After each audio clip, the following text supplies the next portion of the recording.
Hi, welcome to Market Week in Review for the week ending February 7th, 2025. I'm Paul Edelman, Chief Investment Strategist for North America here at Russell Investments. And I'm recording this at the end of the day, Thursday, here in Seattle, ahead of the always important non-farm payrolls data for the month of January. But at least so far this week, it's been a good week for investors to be in the market, where we're seeing modestly positive returns for both equities and bonds through Thursday's close in the United States.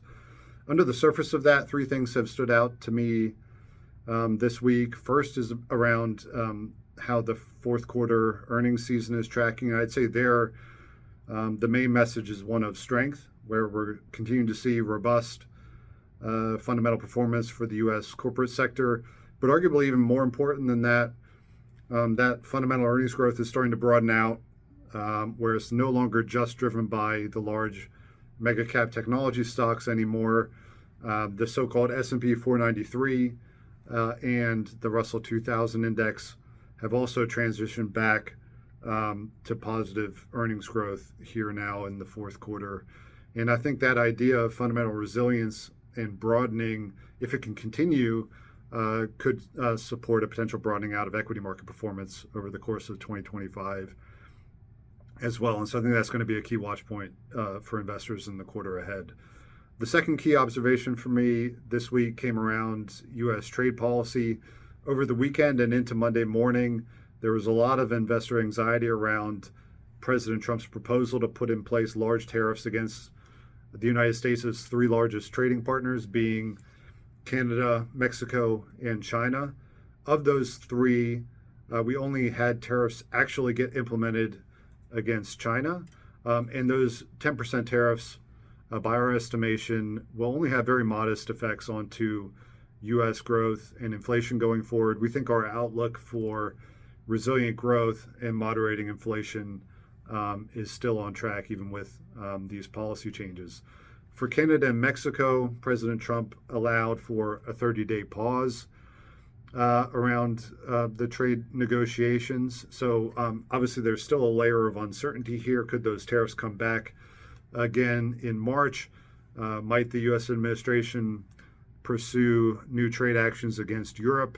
And this idea of trade policy uncertainty is going to continue to linger both for investors and the U.S. corporate sector going forward. But at least in the very short term, that significant concern resolved largely in the favor of measured action for the time being around U.S. trade policy, which provided some relief towards the end of Monday's trading session in the United States, supporting risk markets. Third and finally for me this week is around global monetary policy. We did have a Bank of England meeting this week where they decided to cut rates by 0.25%.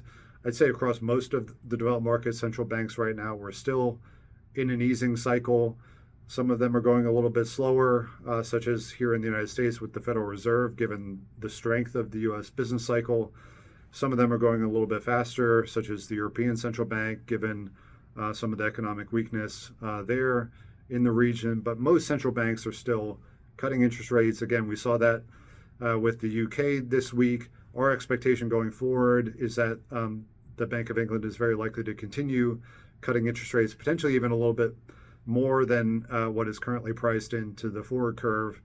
And on the back of that view, my colleagues in London are seeing good value in the UK gilt curve at these yield levels. So those were the key takeaways from me. I think we're seeing earnings resilience, a lot of volatility and ups and downs around U.S. trade policy, but at least so far, not enough in terms of policy changes to meaningfully reshape the outlook. And then for global central banks, including the BOE, a continuation of rate cuts, with our assessment being some good value in the UK curve.